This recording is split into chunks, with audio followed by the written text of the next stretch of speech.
What is happening, ladies and gentlemen? Hey, Rich, back in the Illmassive lounge, getting some more interviews in. I ran into this guy. Now, before I even tell you who he is, and before you read that, I'm going to let you know one thing right now. This man right here has done nothing but open arm loves for the fucking entire scene. Ladies and gentlemen, it's my pleasure. Dave Gluskin. What's up, baby? What's up, man? Thank you so much. Not a problem. Wait a minute. What do you got on your hat? Oh, it's one of these what do they call them? Sprouts or whatever. Oh, okay. Someone threw that on my hat earlier. I was going to take it off before I came on here. So thank you for noticing and pointing it out immediately. I thought it was like a branding thing. I thought it was like a little G. No, it could be one day, but no, it's actually cassette tape. Oh, is it? Okay, it's cassette tape. So. I love it. I love it. Dave, hanging out at season 4. This ain't your first year? No, I've been every year I've played. That's right. The first year I did Sunrise at the pool. That's right. Yeah. Ever since then, just been playing every year. So sick. How do you feel like the progression of the party's been going? Oh, it's amazing watching. I mean, you know too. Yeah. From the first one, which was it's just one night. Yeah. All the way up till now, which is Thursday through Sunday. It's crazy, and the production has been just kind of exponentially growing as this thing's gone on. Shout out Essential Freaks. They've been putting money back into Jonathan it. and Zach have been killing this thing. Yes. And I mean, they're already handing out flyers for next year. So. I know. I got here. I was like, what? I was like, wait a minute. This is 5. I know. I got my tickets. I'm like, why are they giving me a fly? Wait a second. This isn't the show I'm at right now. I love It's like it. they must have extras and just trying to get rid of them. I love it. So real quick, Dave, I know I've followed you around. I've been to a ton of parties with you. I've seen you throw down a million times. I just don't have a familiarity with your background. So I do know that you're a Florida native, yeah? Yep, absolutely. Okay, and you are located on the East Coast of Florida. East Coast, Okay. Space Coast, Melbourne area. Okay, awesome. I watch rockets launch from my front yard. What? Yeah. That's dope. Yeah, house rattles, all that fun stuff. Oh, sick. That's so dope. Okay, so, and you've been a pioneer in the Florida breaks and in the Florida scene for so long. I can't even remember the first time I seen you, but I think it was one of your first residencies, and I think it was in Orlando. Am I correct? I did some bouncing around in Orlando. I couldn't tell you which one. Okay, because that's the first place I seen you was in Orlando. Yeah, that would have been, could have been the late 90s, could have been it was early late 2000s. 90s, early 2000s. I kind of roller coastered in and out like a lot of us, Okay, a lot at home, then playing shows, then just kind of backed off, then shows again. Right. So just a little background. I followed you from there. We met up at Beats on the Beach when we were over on the other coast in your city. Right my neighborhood. Yep. One of the few shows I can drive and actually sleep in my bed afterwards. Yeah, exactly. It's pretty cool. But I do though. Yeah, I've seen you 1,000 times. You're a great DJ. But I'm under the impression like you have a music background. Absolutely. Too. Yeah. Yeah. I grew up playing instruments. I started like around 4, learning formal music training. Grew up playing viola, cello. Did theater, chorus, ended up with a vocal scholarship to college. And then between high school and college, someone handed me a tape. And I was like a tape? DJ. Yeah, it was an underground tape. It was, and when I heard it, I was like, "This is the stuff I want to be doing," you know. And within 3 months, I was buying records and started Just DJing. ripping. And 3 months later, absolutely, because it was creatively, it was kind of where I wanted to go. So, awesome. So since then, I DJ'd a bunch, and then started producing maybe 15 years ago, I think. Okay. Yeah. So that was what I was going to get to. That I was wondering.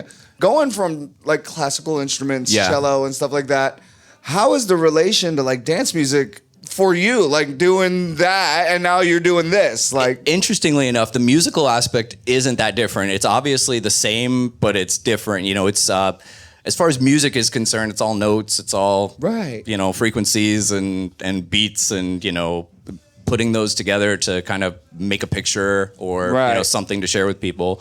For me, when I heard electronic music, like the stuff that really impacted me, I was like, it was very much like classical music because a traditional band has 3 or 4 instruments on stage. With electronic music, you have 20, 30 layers. And in an orchestra, you have 20, 30 instruments all kind of working in harmony to make something. So it actually kind of scratched the itch that orchestral music did for me as well. I never thought of that.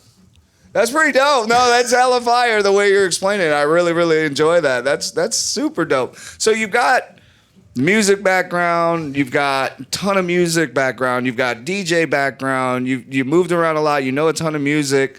Like I know you are doing something along the lines with teaching. Why don't you tell me a little bit about that? Because I know you're doing like some courses. I don't know exactly what it is. Absolutely. So I fumbled through learning to produce for a long time. Okay.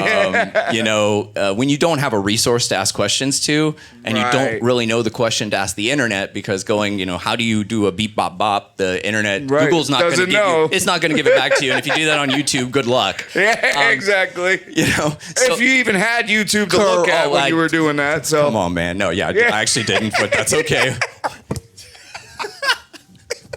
We're good. It's good. It's good. But yeah. So as I learned things, I like sharing things. I like seeing people get things. I like teaching, and I like eureka moments, and I'm a good communicator. So it was like, as I started learning things, I started sharing them with people, and as time went on, I realized having, I had a very strong musical background, but what I didn't have was the technical background, because, the engineering, getting into mixing, mastering, kind of knowing how synthesizers work and all that. So I really had to learn that and learn how to put music together. But at the end of the day, I kind of got to the point where I had been through a few schools, and I wanted to I was like, well, people want to learn. People tell me they like my music and they want to learn, and I don't mind teaching. So people would just ask me questions, and I didn't mind hopping on Zoom and helping them out.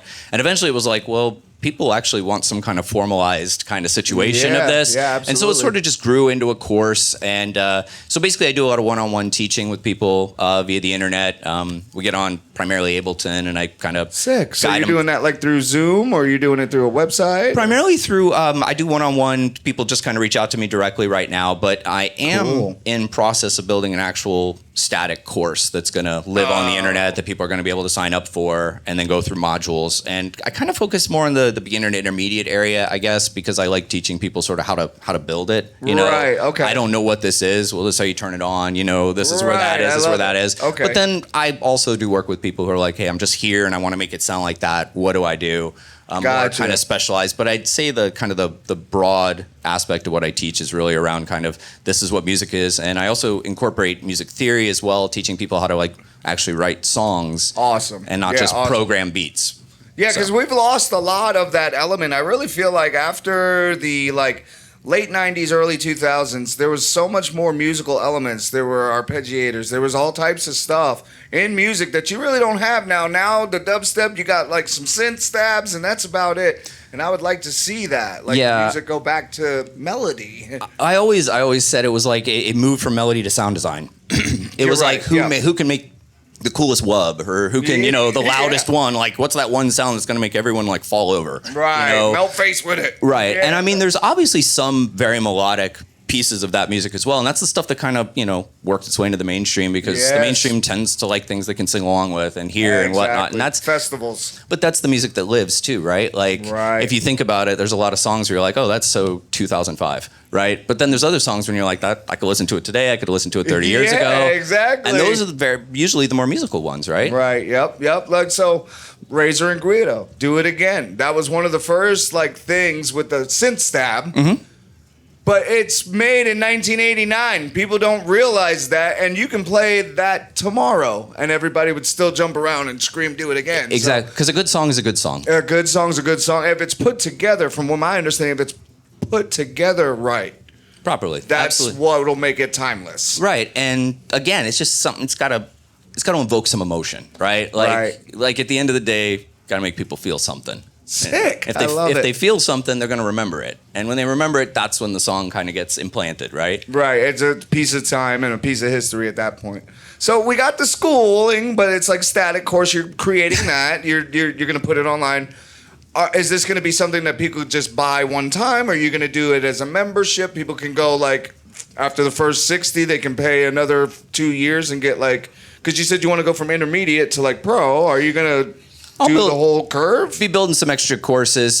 Typically, this is kind of designed to get people started. Come on, this is going to get you from, I'm looking at a piece of software and I kind of know where some things are, but I don't know how to make something, into, by the end of the course, you should have a song built. Sick. I love it. And the thing is, you don't just have a song built, but you understand what you were building along the way, so that when you go back to do it, you can kind of follow the process again and do it again, and I love it. On your own. But then from that point, it kind of moves on to one-on-ones, and because I learned this, but I don't understand that. I'd like a little bit more detail around this particular aspect, and then, right, then gotcha. we can kind of dig in on an hourly basis. So we got you've got this class, you've got a ton of shows you're doing. You're on the other coast. You're in Orlando. You're bouncing around Tampa everywhere. I'm tired.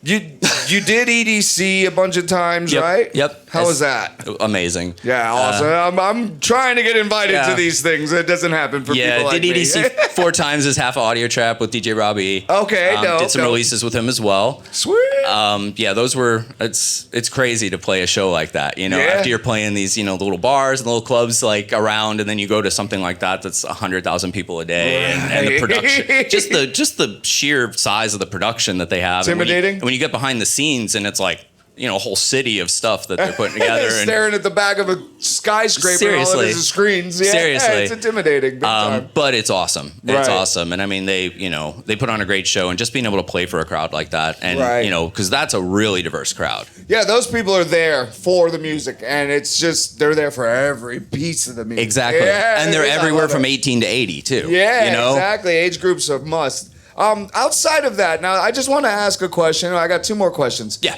Playing EDC and playing big festivals like that, the last time I saw you, I think it was in Orlando, you were opening up for Craze and was it A-Track and Craze? Oh, yeah. At the old Firestone at Vanguard. Vanguard. Yep. Okay, so knowing that those are like pioneers for like people like me coming up, I'm not sure about you, but like, how is the nerve level, EDC versus opening for pioneers that you grew up listening to? I mean, actually, honestly, last night opening up for Dresden, Gabriel and Dresden was probably the most nerve-wracking, Yes, I love it. It humanizes you. Yeah. Like, Oh, 100%. I mean, listen, I was talking to some other DJs last night, and it's like, listen, when you lose the butterflies, when you lose like that whole like, wow, this matters, then you've kind of like, what does it matter anymore? Yeah, after that point, like, you're good. You've lost your excitement. It doesn't move you anymore. Right. So.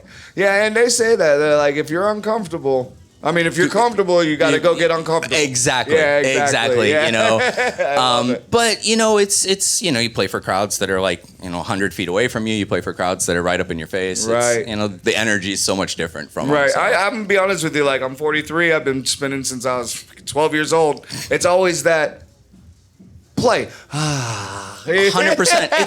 It's like anything. You read anything. Fear is so much worse than the experience. Exactly. Like all the anticipation. Like if you do any mindfulness studying, they always teach it's the moment. Like we stress ourselves out getting up to the moment. Once the moment happens, you're like, oh, it wasn't so bad. Yeah, we're good. Yeah. It's like how they tell people, get over their fears. They just push them off the cliff, right? I love it. Yeah. So. Okay, last question before we let you get back to the party. We got Sporty O and a bunch of people coming up.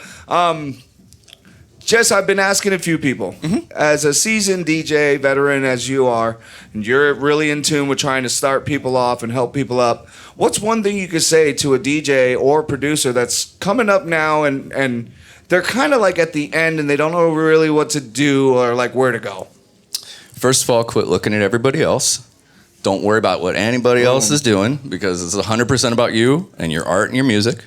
I love it. You only need to worry about what you're doing and getting better at your craft if that's something you want to do. And eventually, if people like what you're doing, you'll get opportunities. And if they don't, that's cool too, because you're doing it for yourself. That's why we all should be doing art, is because we have an itch creatively that we have to scratch. And if people like it, awesome. If they don't, that's cool. But if you're doing it just for attention and to get people to book you, you got to back up and recalculate why you're doing this in the first place. Yeah, pull your own inventory and kind of see 100%. Why you're here. Yeah, but if you're doing it, kudos to you. Keep doing what you're doing because, we all were gifted with different talents. I can't draw for crap. Right. So, but you can make a crowd But I was move. gifted on the music side, right? So it's like we all have our gifts. If you like doing something, do it. It doesn't matter if you're good at it. Like I play basketball. I'm 5'8". Like I'm not good at that crap. Muncie folks was 5'2". But it's fun, and I enjoy it. And that's why people should do music too, because it's fun and you enjoy it. Yes, absolutely. I love it, man. And the fact that you have just reiterated, like I've asked all the OGs, and everybody has said the same thing. Stay true to yourself. Keep making your music and just keep doing you. Don't pay attention to everybody else. 100%. I love it. Such a humble guy, Dave Gluskin, ladies and gentlemen, hanging out. I'm gonna let you get back to the party, Thank brother. you, man. It was so good. Thank you for having me. I appreciate it. Excellent. We're gonna have him jump out. We got more coming soon, guys. Stay tuned. Ill One on deck, season 4.